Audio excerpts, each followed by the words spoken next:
Halo Sampurasun, Wilujeng Tepang Deui sareng Simkuring, Edwin Rahmatullah di video pembelajaran bahasa Sunda.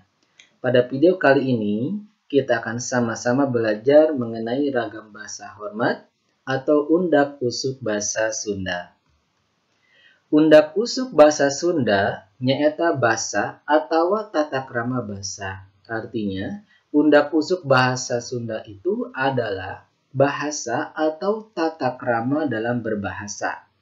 Gurat badagna garis besarnya tata krama Sunda teh dibagi 3 golongan nyaeta nu kahiji basa kasar atau bahasa kasar digunakeun keur sato atawa jami nu keur ambek.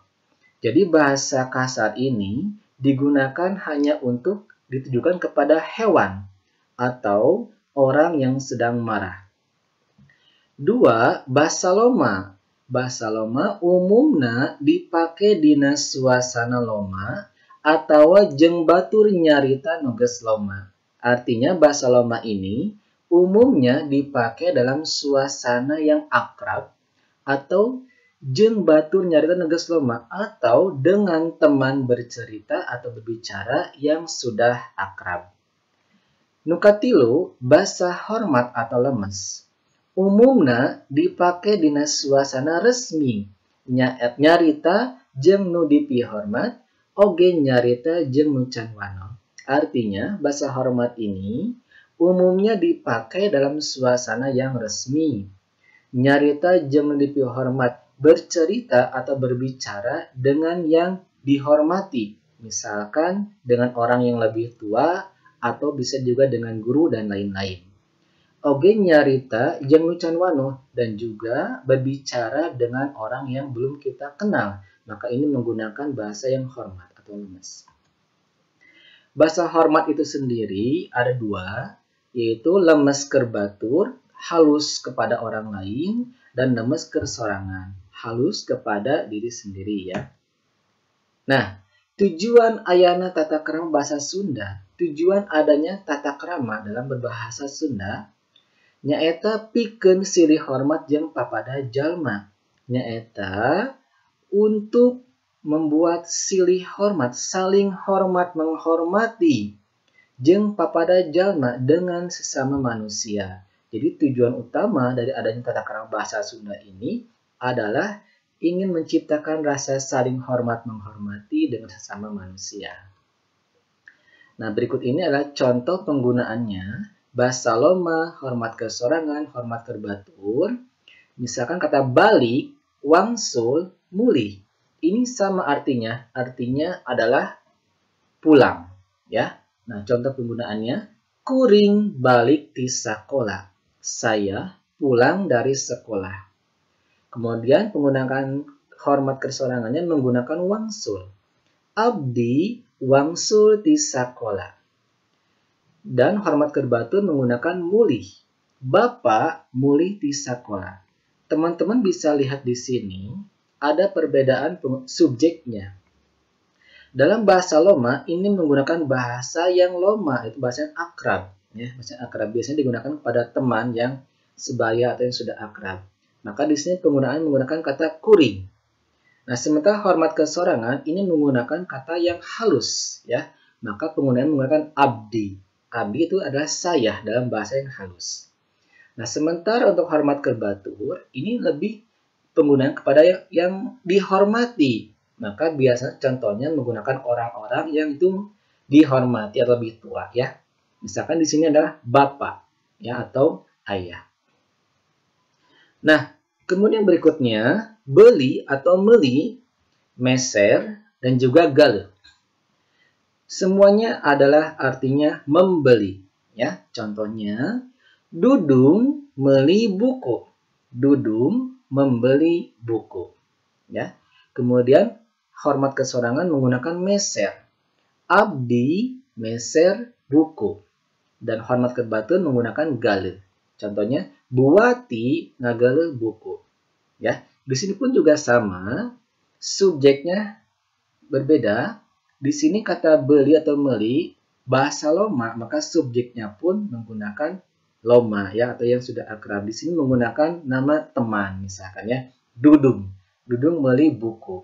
Sementara di sini karena hormat keseorangan menggunakan kata saya dalam bahasa Sunda yang halus yaitu abdi ya. Abdi meser buku. Dan di sini Buwati adalah sebagai orang yang dihormati ya, atau yang lebih tua. Buwati ngagale buku. Contoh berikutnya boga, gaduh, kagungan. Boga, gaduh, kagungan artinya adalah mempunyai ya. Contohnya Tatang boga baju alus. Tatang mempunyai baju yang bagus. Hormat keseorangannya menggunakan gaduh. Abdi gaduh acuk sae. Saya mempunyai baju yang bagus. Kemudian hormat kerbatun menggunakan kagungan. Bu Ani kagungan raksukan sae. Nah, di sini pun ada penggunaan kata yang berbeda. Di sini bahasa Loma menggunakan baju alus ya, baju yang bagus. Tapi ini penggunaan untuk yang bahasa Loma yang akrab.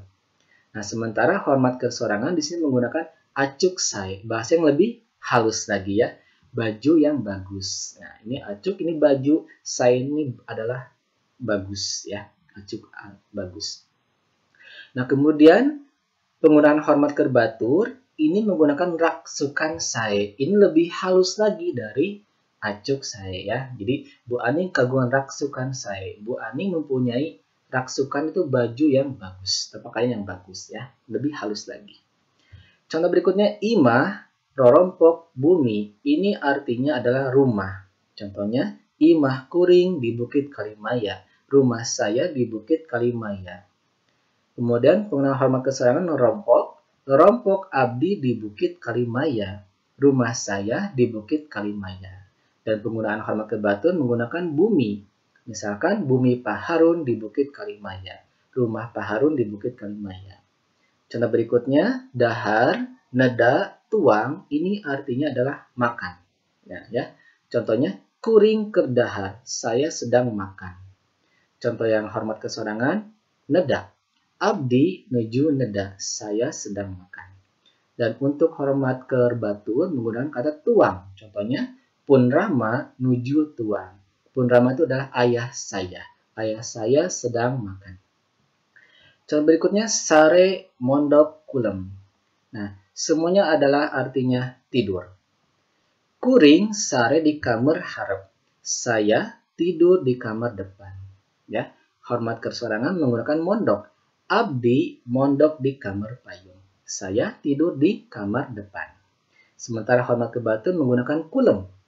Bapak kulem di kamar payung. Bapak tidur di kamar depan. Ya.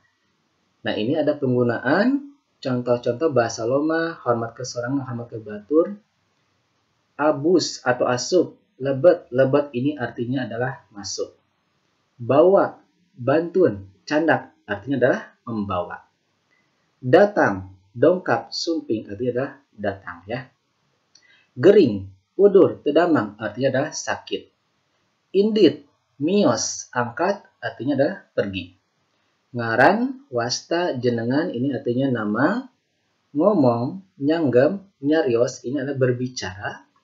Nyaho, terang, uninga ini artinya mengetahui.